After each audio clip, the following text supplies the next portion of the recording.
Hey guys, welcome back to the Shadow Rising review. This is part 2. If you haven't checked out part 1 yet, I'll leave a card right there in the corner. Quick update on the channel going forward, guys. I cannot maintain this uply week load I've been doing. Uply week load? I cannot maintain this weekly upload I've been doing because the books are getting longer and I'm getting too bogged down with work for colleges at the same time. So I just can't keep up this rate I've been doing. And going forward, expect uploads on a Tuesday or Thursday, no more uploads on Friday. And if I miss a Tuesday or Friday for the 1 week, just expect it in the following week and so on until I eventually do upload a video. So let's get back into the review, guys. It's time to talk about my boy, Lord Perrin Golden Eyes. On all levels except physical, I am a wolf. Perrin's arc in this was simply immaculate. It was fantastic from beginning to end. Not only is it my favourite arc in the series so far, it also had my favourite battle, and I love me a good battle sequence. So we start off with Perrin in the Stone of Tear, and he is in an actual relationship with Faile now, and he wants to send her away because he does not think it is safe with him. And he doubles down on this after deciding to go die in the Two Rivers. Faile versus Verin, I thought that was great. I love that. I know a lot of people were annoyed by this, but I thought it was pretty entertaining. She just sees red and marches up to Verin and says, "Don't mess with my man." I was all there for that. And then Verin just kicks her ass, so big respect to her for that. I'm looking forward to more Verin in the future because I think there's more to her than meets the eye. So yeah, we got to see the Hawk versus the Falcon that was predicted in previous books. I think people are too harsh with Faile in this. I liked her from the start and I thought she got better and better as the book progressed. Yes, she is bratty, but she's still an actual brat, so of course she is. If she's the same age as the rest of the cast, she's only like, what, 16 to 18? And personally, I just never really found her annoying at all during this book, though I wasn't a fan of how she tricked Loyal the way she did, but it showed her stubborn determination if nothing else. Also, it's not like she even knew the whole situation, so why shouldn't she react to Perrin's switch up the way she did? Perrin arriving in the Two Rivers is when things really start to kick off. The return home and the rise to leadership are probably two of my favourite plotline tropes. The whole return to Emond's Field was great. I love that. We get to see Mayor and Elvire and Bran again, and then Tam and Abel. I like that reunion as well. And just Perrin's rise to leadership was just so good. Watching him go from farm to farm before rescuing Mat's family and the Luhans, then watching everybody just gradually get more and more pulled in by the ta'veren in action. I loved what Jordan did with Perrin's arc as a leader in this because by introducing Asam as the Slayer, he was essentially able to completely remove all the wolves from this arc.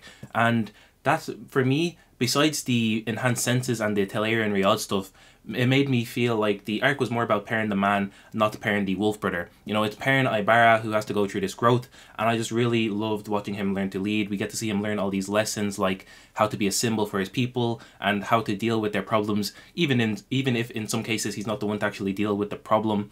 And it's ironic because if Asam never set up the Trolloc ambush in the Waterwood, Perrin probably wouldn't have learnt in time the weight of the lives that he is responsible for, and that was a pretty momentous event for his development as a leader throughout the arc, and it probably led to the eventual defeat of Asam even in the last battle. Perrin's whole family dying was absolutely brutal, I'm not gonna lie. That was an emotional read for me. I'm so happy Faile was there for him in that moment, and like, I expected Fane to do something bad to his family, but killing all the kids and the extended family as well, that was just brutal.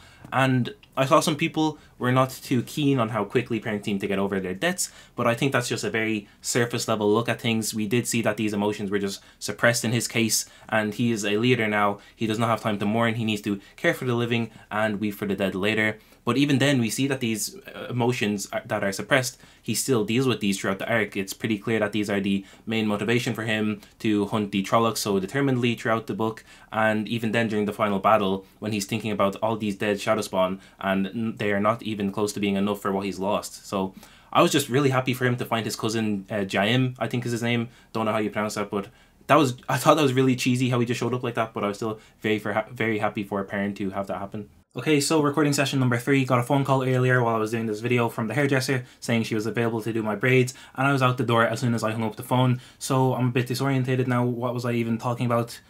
The final battle. Okay, the final battle in Emond's Field was seriously something special. Jordan really nailed it. It was like a beautiful hectic chaos. I don't know if that even makes sense to say, but that's how it felt to me, and he choreographed it so well, made it so easy to follow. It felt like I just highlined adrenaline straight into my veins. It was just insane from beginning to end. You had arrow after arrow, and you had Perrin going insane with the axe in a frenzy, and then even the Coplans and the Congars were giving it their all, and then the women joined in. The women of the Two Rivers are seriously kick-ass. You had Days in trouble, and Verin just comes in and just severs the thing's nape with finesse before Matt's sisters, what are they called? Bode and Eldrin, they just join in and tag team a Trolloc with the Mistress Elayne assist. Oh, it was so good. And then fucking Aram and Loyal and Gaul were going absolutely ham as well. Just a brilliant battle sequence, and it's definitely my favourite in the series so far. I loved it. Then Faile came through with the reinforcements to save the day. I really love Faile and Perrin as a couple. I think they're great. They have their differences, but I feel like it's more of cultural differences than any incompatibility. She did basically trick him into marriage, but they're so clearly in love. I don't think it's that deep, but I'm kind of worried for their relationship because, one, Elayne is still in the mix. She's definitely not done with. And two, I saw a bit of Lanfear in Faile in this because I feel like she got a bit hooked on the whole Perrin being a king thing. And I feel like her being Saldean kind of might influence that a bit as well. So I hope she remembers it's the blacksmith she fell for, not the king. I did really love Faile in this though. She's so devoted to Perrin, and she is not so stubborn to the point where she's unwilling to change. Like, she tried to learn from Meryn Alvear throughout the book as well. That was really nice. And she genuinely just loves Perrin and cares for her, and he her. And I'm just really looking forward to more Faile, and hopefully she gets a bit more development as well. I'd like more POV chapters from her in the future. It's revealed she's the cousin to the Queen of Saldea, and that her dad is the, what was his position? The Commander General, the highest up commander, whatever that's called.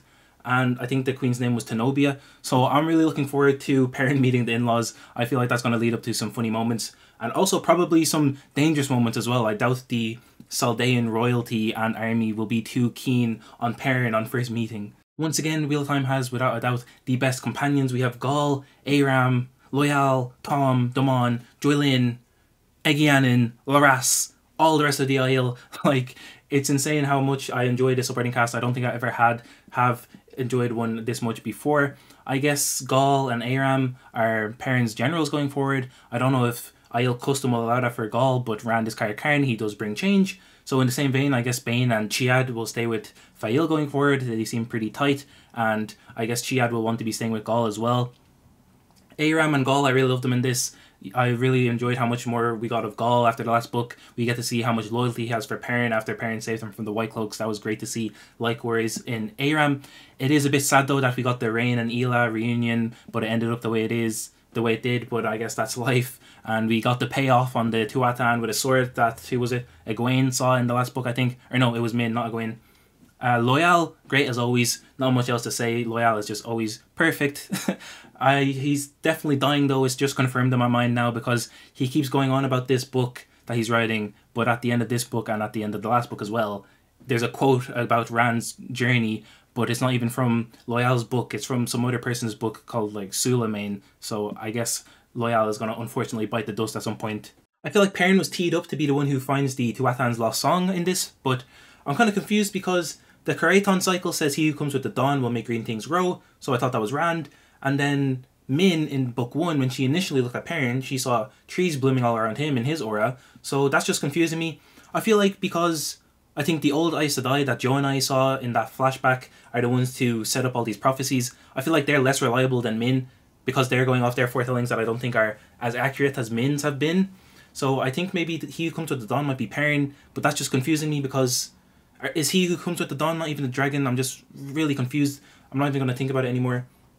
What else? We saw the Tower of Genji through Perrin's arc. So the big metal tower that Damon talked about on display in book 1, that's what that ended up being, that people used as like a waypoint because it was shining or something like that. So that ended up being the portal into the realm of the Elfin and Eilfin. And Isam, Lan's long lost cousin, has returned in this book. He was mentioned in book 2. I can't remember if he was talked about in book 1, but we heard about his auntie called Brienne, the worst plotter in the history of the world, just continuously failed in all of her plots, got driven out of the Malkiri Towers. Is that what they're called? The Malkiri Towers, they got driven out of there by the Trollocs, so I guess the Trollocs just abducted him as a baby. I'm confused as to what he is in terms of Dark Friend / Shadow Spawn. Egwene mentioned in this book that she had a vision where Perrin is fighting off against this guy who's always changing faces. So I guess they are going to be at odds in the future books going forward. And I guess he has the ability that the Forsaken show into this book, the ability to change how they appear. And Lanfear showed it during The Dragon Reborn, where she showed up as Els. Perrin versus Isam in Taylor and Riyadh was awesome. I love those long distance steps, chases, and then Perrin used his wolf senses to finally shoot off that arrow to injure Slayer. And I really loved how Perrin learned from each interaction with Slayer as well, which eventually led to him shooting off that final arrow. Dane and Biar, they just have tunnel vision to like a comical level, so I guess they're going to be at odds with Perrin for the rest of the series. And I doubt that will even end with Dane and Biar if they are dealt with. And I wonder if that leads to Perrin versus Galad, because I think Galad has gone to join the White Cloaks after this book. Also, I'm interested to see how time works in Talia and Riyadh now, because during this book, Perrin had one of these visions where he looked through that little black hole in the sky, whatever that was, and when he looked through one of them, he saw Amis and Egwene looking at him in surprise, when behind them, the White Tower was crumbling. And also, if you remember something I mentioned in my last review, there was this moment in The Dragon Reborn where Perrin witnessed this meeting between the Forsaken, but it was when the ways weren't corrupted yet. So, and also Hopper mentioned last book that every wolf in existence, like past, present, future, are in Talia and Riyadh in some form as well. So I'm curious if Talia and Riyadh is like a constant throughout all of time, like it's in the same state throughout all of time, or if, because Perrin is a wolf brother, wolves are constant throughout all of time, and then because Perrin is a wolf brother, he is as well. So that's something I'm interested in learning about more. So Verin and Alana are the two Aes Sedai on call for Perrin's arc, and I think they are both dark friends after this. Verin is super sus after the end of Perrin's arc, because she went up to Perrin and said, "When are you going to swap the axe for the hammer?" Like, what? Excuse me, Verin? How do you even know about this? The only people that know about this internal struggle for Perrin is Perrin himself and Baalzamon, because during The Dragon Reborn, Baalzamon asked Perrin this same question. He's like, "You should swap the axe for the hammer. You're better suited for creation." I think that's how the conversation went. So Verin's either working under Baalzamon as a dark friend, or is spying on his dreams, or both. And this huge red flag from Verin just made me rethink her throughout the entire series so far. And it does make sense if Verin is a dark friend and let this slip by accident, because she has been shown to be this kind of detached as well in the past, because during The Dragon Reborn, when she gave that Terangrial to Egwene, she actually questioned herself on this at the end of that chapter. She was like, did I make a slip here without thinking through it properly? She kind of just gave the Terangrial to Egwene without thinking. So I think that she might be a dark friend, because where did the Black Aja sisters even get their information on all the Terangrial and which Terangrial they should take? Because Verin was the one that had all of Corian and Nadil's notes and that Terangrial to give to Egwene. So that's a big red flag itself that I didn't even think about while I was reading that book. And even in of itself, it is suspicious that Verin and Alana left the tower in time to avoid the coup. I really did not care for that Tanchico plotline. I thought it was super boring. I really loved learning about the Sea Folk and the Tanchicans as a people, but the girls, Nynaeve and Elayne, they're getting worse and worse with every book now, and I just couldn't enjoy this arc because it's Tom, Domon, and Joylyn doing literally all the work once they get to Tanchico, and then until they get to the palace. And even when they get to the palace, they're still doing loads of work outside, just not inside with the girls. And the girls literally did nothing in Tanchico besides reveal all their information to Moghedien and recruit Egyanin, which was absolutely stupid in the moment. They do all this talking shit about men being inadequate, but then in their first outing, literally their first outing out of the inn, they run into an altercation and instantly reveal themselves as Aes Sedai to Egyanin and Moghedien both. Come on, seriously? Then they just tell Egyanin everything, because why not? She seems nice.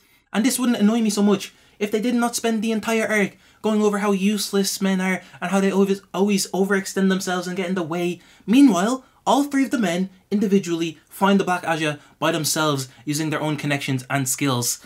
And then Nynaeve has this annoying bullshit where she keeps saying she needs to put them in their places, and she makes them all swear to be her minions who never defy her or don't do anything without her permission. what? It's the same situation as Egwene. Who does Nynaeve think she is to be acting like this? And then they all do this annoying fake Aes Sedai thing like that I mentioned earlier that really grinded my gears.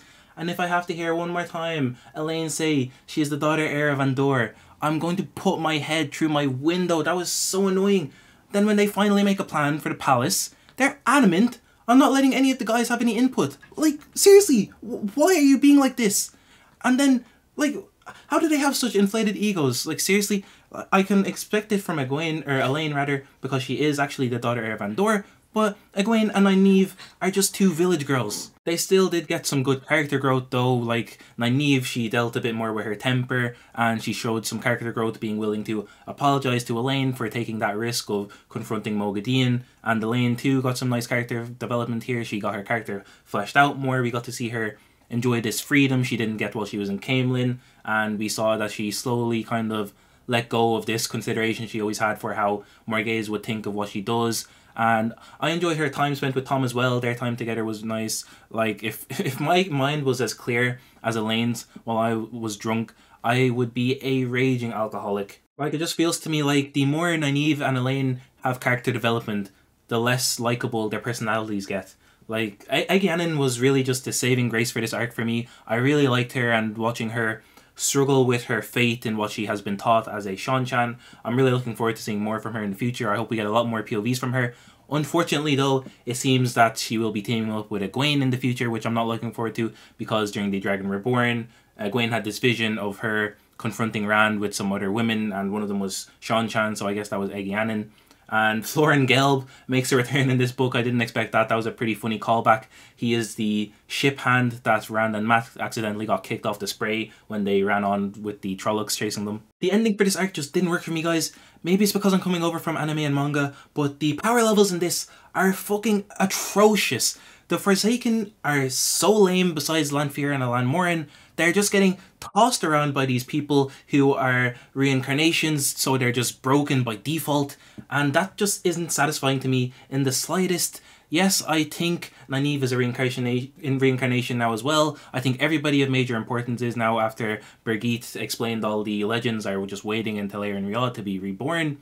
And Rand's arc, the ending to that was still good for me because he had to plan how to cut off Asmodean from the Dark One. But Nynaeve just being like, oh hey, I'm actually pretty strong now, and then she wins the fight, that just didn't work for me at all. Did not enjoy that. I know she had to do that like mental quick thinking, oh let me throw these bracelets real quick, but just Moghedien spending that whole time going like, oh I'm 200 years alive before the boar was even opened up, and then she just gets stomped by Nynaeve. Well, they were even matched, but you know what I mean. Nynaeve is just too strong, it feels like to me, right off the bat. And I just really don't enjoy how Nynaeve and Rand are just doing all these crazy things without knowing how. I know part of the process for them is actually learning how to do what they are doing without knowing how, but that is just not enjoyable for me at all. I really hate that, and it's just because they have been portrayed as these characters who have these struggles, and yes, they are visibly struggling, but for characters who struggle this much, they're getting by pretty easy, I feel like. And I'm just not enjoying the endings to the books now because it's somebody doing something crazy OP that they just don't know how to do, and then that's it. That's their bad guy finished. So yeah, the Forsaken are just kind of lame villains to me right now besides Lanfear and Elan Morin. I don't see how all the Forsaken that have died so far won't just come back in future books, because if all the heroes are waiting in Tel'aran'rhiod Riyadh or wherever they are before they decide to visit Tel'aran'rhiod Riyadh, then I don't see why the Forsaken who are dead, where death is the domain of the Dark One, won't be reincarnated at some point, because as I said, death is the domain of the Dark One. Why won't the Dark One just reincarnate everybody who's dead? So I'm a bit confused on how this will happen, because unless maybe there's time skips in this series that would explain it, but like, if the Forsaken are dead and the Dark One needs to reincarnate them, are they gonna come back as babies and need to grow up before you meet them again, or are they just gonna get new grown up bodies straight away? If there's like time skips, I can see how they'll be born again, and then they'll start having like these visions of them being Balthamel or Agenor or Balal, and then they finally come into being them, or if they're just born and know they are them straight away. I'm kind of confused on that, but let me just stop talking about that real quick because I'm kind of rambling. So going over any side characters I might have forgotten real quick. So Moiraine, she doesn't really do much in this book. She has this cool battle of information with Tom at some point, and then pretty much for the rest of the book, she's trying to get Rand to confide her, and she's talking to the Wise Ones. We see her have a cool conversation with them where she clearly knows a bit more about the Aiel than she's letting on. She knows these translations from the Old Tongue. Tom was pretty good in this. I liked his time in the Stone of Tyr. We see him properly play the great game with the lords, and that was really impressive how he kind of manipulated them into doing what he wanted. Lan, once again, I don't think there's ever been this much said from him in one book, but he is pretty stoic, as he always is, but he has this nice little passage that he says to Nynaeve at some point. Lan and Perrin both just kind of turned into poets as soon as they fell in love, it seems. So going into general thoughts I have on the series and the state of the world after finishing this book. First of all, probably the biggest one is that this is not just a fantasy series, this is a sci-fi fantasy series. There's no doubt in my mind now that this Wheel of Time series is set on Earth that has been messed up by the breaking of the world, because we got even more animals in this, like the giraffes, there was hyenas at one point, and then there was a skull described that I believe belonged to a hippo. So I'm just convinced it's set on Earth, and it's sci-fi definitely because through Rand's flashback arc we saw this futuristic technology, like the vehicles, like the Joe cars, jumpers, hoverflies, and show wings. Don't know if I forgot anything there, but all this futuristic stuff in that flashback, I think this is definitely sci-fi. Moghedien mentioned going to other worlds to Nynaeve, but she was too busy to notice, and she was about to explain what the stars were. So I guess that's where other races like the Nym and the Ogier came from. They came from other worlds initially, I think. So that line from Moghedien alone about the going to other worlds during the Age of Legends or before it, that just alone expands the scope of the series like tenfold if we're going to be doing world hopping at some point in the series. So guys, we're getting into crackpot theory now. I'm going to be looking at my other monitor a lot because this is crackpot theory plus theories that are based on all the information I got while going down that terrible rabbit hole about yin and yang and the likes. So starting off with the Dark One, I don't think they're a person if that wasn't obvious from the beginning. I think the Dark One and the Creator both are celestial beings if this is a sci-fi kind of job going on, and at the very least they're not human if that wasn't obvious. But my brain is too fried to think about what Asmodean seeming to be two people when split from the Dark One can signify. I think the channelers, they are channeling from a source. I think the true source, I think, is something of a power source provided by the Creator. And then I believe that is the case because Sharam, as an alternative source, seemed to be very much connected to the Dark One. And then when that failed, they released Machin Shin. So I think the Creator and the Dark One are both celestial beings that you can channel from, but people only figure out how to channel from the Creator, and then attempting to channel from the Dark One ended up in that big failure. So the Aelfin and the Eilfin, I think they're just straight up aliens. I don't think they actually even look like how they appeared to from Matt, because it was said that they feed on experiences. So if you think of like having this conversation with an alien where you try to explain a bunch of stuff, they're gonna get things wrong because they don't have this core understanding of concepts that humans do. So like the Aelfin and the Eilfin, they feed off all these experiences, but then they get stuff wrong, like how to actually look like a human or how trees should look. The trees are looking crazy in the Aelfin's world. So I feel like that's what they are. I think they're some kind of alien sentient life form. So before even getting into all my yin and yang stuff to finish off the video, I want to talk about what I found at the very end of that rabbit hole, which was the 5 classical elements. So like basically I went from Chinese philosophy to Indian philosophy, which led to the 5 classical elements. So you have the base 4, which is earth, fire, water, air, and then the 5th classical element is ether, which makes so much sense in the context of Wheel of Time, because we're told it's this elemental magic system where the base 4, but then you have this like vague concept of spirit. So if that 5th spirit element is actually just ether, but the people in Wheel of Time at the moment just don't know what ether is, that makes so much sense. And it also makes all these crazy feats of the past actually plausible, because ether as an element is overpowered as fuck. I'm not going to take all the time it takes to explain ether to you, what that is, because even before doing my research, I had a vague concept of it, but it's really hard to actually explain for me. I am no philosopher. So And there's this other magic system in the beginning after the end that uses the same thing. You have the base 4, then you have Ether introduced later on, and the stuff you can do with Ether is really crazy. So the final bit of theory I'm going to talk about here is my yin and yang stuff before I wrap up the video. So because this is set on Earth, the Aes Sedai symbol just has to be yin and yang to me, and that provides its own set of problems because yin and yang, negative and positive, the black side yin, that's the female side, not the white side as Saidar is presented to be in this story. So I feel like that might be part of the lie that Corianne and Nadil is talking about. Aes Sedai of the present, they think that the black and white is representing Saidin and Saidar. I think they're actually wrong on that. I think the white and black is representing the Creator and the Dark One. I believe this is also part of the lie that Corianne and Nadil was talking about, because the whole concept of yin and yang is that they are complementary forces and that one kind of gives rise to the other. So you can't just bind the Dark One away unless the Creator is too, but I don't think he is. And also, the literal translation of yin and yang is like either the dark light or negative positive. So I believe the dark light translation is possibly where the term capital L light comes from. And actually, the more I looked into yin and yang, the more it seemed to apply to the Wheel of Time on a more broader level, but I just don't have the time to go through all of that in one video. I'm going to leave it off there. That's all I have to say for the Shadow Rising, guys. Thank you so much for watching. If you made it this far, let me know your thoughts down below, and I'll see you guys in the next video. Don't know when that will be. It will be on the Fires of Heaven, which I'll be starting after this is done recording. Thank you guys again. Bye-bye.